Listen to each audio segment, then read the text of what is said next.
सरकारी नौकरियां उनकी एक सीमा है, क्योंकि हर वर्ष 20 से 25,000 नौकरियां ही मध्य ऑन एवरेज ये निकल पाती हैं। अब ये ठीक है कि पिछले कई वर्षों में हम सरकारी नौकरियां शायद उतनी नहीं दे पाए, तो अभी आगामी इस 6 महीने के अंदर अंदर 60,000 नई नौकरियां ये हम देने जा रहे हैं। हमने पिछले अपने 9.5 साल के कार्यकाल में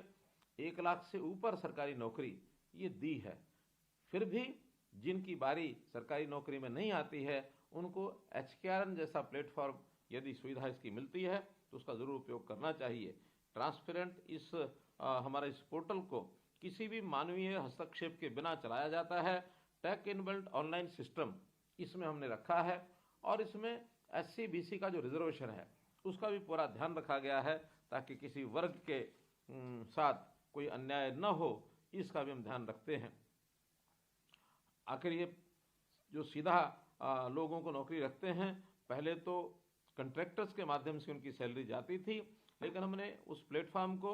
ई-पेमेंट के माध्यम से सीधा उसके खाते के अंदर और ये जो पैसा है ये चला जाता है, इसलिए किसी की कोई शिकायत जो है वो कभी हमको मिलती नहीं है। और व्यक्ति जो इस प्रकार से रजिस्टर करते हैं उनके कौशल विकास के नाते भी हमने हरियाणा कौशल विकास मिशन और विश्वकर्मा कौशल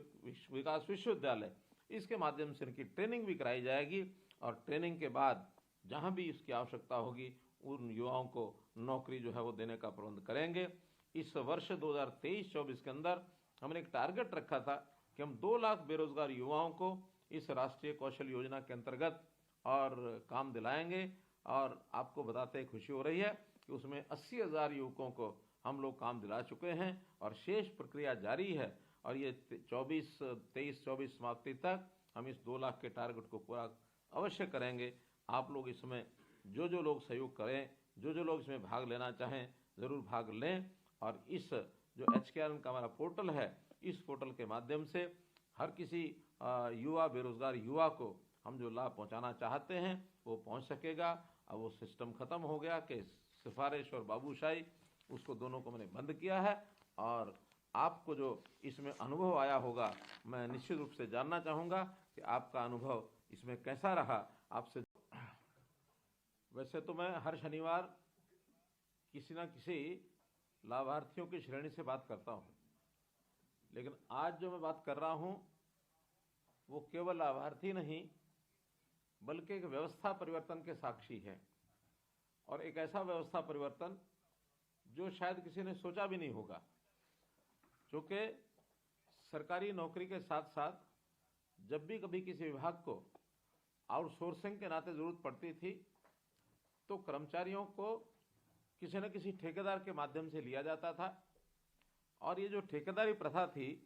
इसके अंदर कितनी शिकायतें हमको मिलती थी कि ठेकेदारी के माध्यम से तनख्वाह दिखानी कुछ और देनी कुछ, साइन कराते थे 15,000 पर या 18,000 पर और देते थे 11,000 अथवा 12,000 और साथ में कभी कभी तो ठेकेदारों का और विभाग का इतना नेक्सस बनता था कि संख्या बताई गई है 50 और तनख्वाह 50 की निकल रही है और लगाए गए हैं वहाँ 40 या 45। तो इस प्रकार के दोहरे नुकसान, सरकार का भी नुकसान और जो व्यक्ति लगते थे उनका भी नुकसान। और कभी कभी तो नाम किसी का दिखाया जाता था और काम करने के लिए किसी और को भेज देते थे। रामचंद्र का नाम बताया,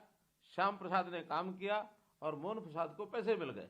और ये झगड़े लगातार बने रहते थे। आखिर ये सारी चीज़ जब ध्यान में आई तो हमने उसमें इस प्रकार का कार्यक्रम चलाया जिसमें सभी को सुविधा हुई, सरकार को भी लाभ हुआ और काम करने वाला व्यक्ति वो भी निश्चिंत होकर के काम करने लगा। हमने शुरू किया हरियाणा कौशल रोजगार निगम और इस कौशल रोजगार निगम के माध्यम से एक प्रकार से ठेकेदारी प्रथा उसकी समाप्ति हुई, जो कि बहुत से ऐसे कर्मचारी संगठन जो थे पहले से मांग करते थे कि ठेकेदारी प्रथा को समाप्त किया जाए। इसमें जो लोग पहले से लगे हुए थे उनको भी उस ठेकेदारी प्रथा के माध्यम से उनके जो सब लाभ वो उनको मिलते नहीं थे। न उनको EPF मिलता था, न ESI का लाभ होता था और न ही लेबर वेलफेयर फंड के माध्यम से उनके परिवारों की चिंता की जाती थी। जब हमने ऐसे पुराने सब लोगों को भी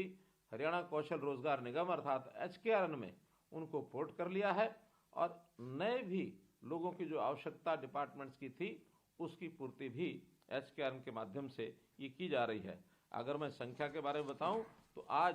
1,08,000 लोग ऐसे हैं जो पहले से काम कर रहे लोग वो HKRN पोर्टल पर पोर्ट हुए हैं और 17,785 ऐसे नए लोगों को भी इसमें रोजगार दिया है। तो इस प्रकार से एक पारदर्शी तरीके से इस काम को किया गया है। अब जो नए लगते हैं उनको कोई किसी की सिफारिश से, न किसी अधिकारी अफसर से बात कर रही है, न किसी नेता की सिफारिश से, बल्कि एक मेरिट के आधार पर उनकी परिवार की आय कितनी है, व्यक्ति की योग्यता कितनी है और व्यक्ति रहता कहाँ है, क्योंकि कम आय होने के नाते से योजना बनाई गई कि जहाँ व्यक्ति की आवश्यकता है काम करने की, उसी ब्लॉक या उसके आसपास का व्यक्ति ही नौकरी मिले, ताकि इतनी कम आय में अगर वो 100 किलोमीटर 150 किलोमीटर दूर जाता है तो उसके आने जाने की कठिनाई या वहाँ रहने की कठिनाई, इसको भी हमने ध्यान किया है। तो इस प्रकार से हमने जो पहले चरण में ऐसे लोगों को नौकरी दी जिनकी परिवार की आय 1 लाख रुपया या इससे कम थी, दूसरे चरण में 1 लाख रुपए से लेकर के 1,80,000 रुपए तक की जो आय के परिवार थे उनको नौकरी दी है। तो ऐसे जो सब एक योग्य प्रकार से इस काम को हमने आगे बढ़ाया है और न केवल नौकरी दी बल्कि इसके बाद हमने जो सरकारी कर्मचारियों को सुविधाएं मिलती हैं उनमें भी बहुत सुविधाएं दी हैं। 10 आकस्मिक अवकाश, ऐसे ही 10 मेडिकल अवकाश और महिला कर्मचारियों के लिए मातृत्व अवकाश इसकी भी सुविधा हमने दी है। जैसे आयुष्मान भारत और चिरायु योजना के अंतर्गत जो योजना बनाई गई उसमें ऐसे सब लोगों को, क्योंकि ये श्रेणी 1,80,000 से लेकर के 3 लाख की आय के बीच में आते हैं, तो मात्र 1,500 रुपया उसका प्रीमियम देने के साथ ही उनको ये सुविधा उपलब्ध कराई गई। 1,500 रुपया एक साथ देने के बजाय मासिक 125 रुपया अपनी सैलरी में से कटा करके और इस सुविधा को इनको मुहैया कराया गया है, ताकि स्वास्थ्य की दृष्टि से ऐसे सब परिवारों की ये जो आयुष्मान योजना 5 लाख रुपये प्रति परिवार, इसका सुलभ एक व्यवस्था इनके लिए की जा सके। केवल इतना ही नहीं, तो हमने इस पोर्टल के माध्यम से प्राइवेट नौकरियों को भी यानी एक प्रकार से देने के लिए योजना बनाई है। जो प्राइवेट एंटरप्रेन्योर हैं, उद्योगपति हैं, वो भी इस पोर्टल के माध्यम से नौकरी प्राप्त कर सकते हैं। और साथ ही विदेश में रोजगार के लिए भी, क्योंकि युवा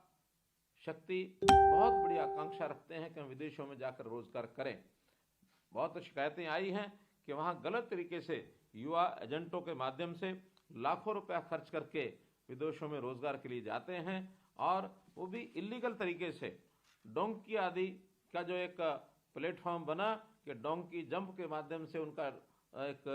टेस्ट आदि लेकर के उसको भेजने लगे और बहुत से लोगों की तो जान जोखिम में भी आ गई। तो इसको ठीक करने के लिए हमने हरियाणा का जो हमारा विदेश सहयोग विभाग है उसके माध्यम से विदेशों में नौकरी देने का कार्यक्रम शुरू किया है। हाल ही में इजराइल, दुबई और यूनाइटेड किंगडम द्वारा मैन पावर की जो मांग की गई है, हमने विज्ञापन के माध्यम से ऐसे 10,000 से ऊपर लोगों को और उनको रोजगार देने के लिए रजिस्ट्रेशन करने के लिए कहा है। और मुझे खुशी है बताते हुए कि लगभग 5,000 लोग ऐसा रजिस्ट्रेशन कर चुके हैं और अभी तो समय पर्याप्त बाकी है। इस समय में यदि लोग रजिस्ट्रेशन करते हैं तो उनका प्रशिक्षण करा करके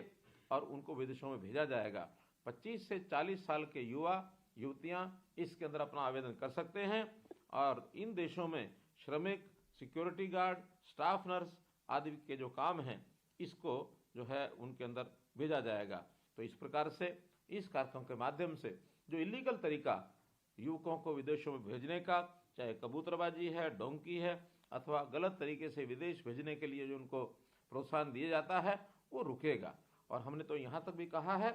कि विदेश जाने के लिए जो नौजवान हमारी जो पढ़ाई करके कॉलेज से अथवा यूनिवर्सिटी से निकलते हैं, ग्रेजुएशन पोस्ट ग्रेजुएशन के बाद उनको फ्री पासपोर्ट देने की व्यवस्था भी मैंने की है। हज़ारों ऐसे बच्चे फ्री पासपोर्ट लेकर के भी बाहर निकले हैं ताकि विदेश जाने के लिए उनको ये सुविधाएं ये दी जा सके। तो मेरा आपसे निवेदन है कि यदि आप HKRN के माध्यम से अपना नाम सूची में लिखाना चाहें ताकि हमारे पास एक डाटा बैंक ये तैयार रहे कि आपकी योग्यता के हिसाब से, आपकी रैंकिंग के हिसाब से कहीं भी आपको नौकरी दिलाई जा सके। तो आप आज ही जो पोर्टल हमारा बना है hkrn.iti.haryana.gov.in, इसको खोल करके इस पर अपना पंजीकरण करें, ताकि आप भी एक जिसको कहना चाहिए पंक्ति में, एक क्यू में लग जाएं कि आपके रैंकिंग के हिसाब से आपको भी काम की ऑफर दी जा सके। हम आपको काम की ऑफर देते हैं, यदि आप स्वीकार करते हैं तभी आपको उसमें ज्वाइनिंग कराई जाएगी। इसमें भी आपको एक सुविधा जो है वो दी जाएगी। हम जानते हैं सब कि जब बातचीत होगी तो आप हमें बताइए, और अगर आपसे हमारी बातचीत का अवसर नहीं मिलता है तो आप लिख करके हमको भेज दीजिए, और आपको निश्चित रूप से उसका जवाब भी मिलेगा। इस व्यवस्था को और आगे बढ़ाने के लिए आप जो सुझाव देंगे उस पर पालन किया जाएगा। बहुत बहुत धन्यवाद।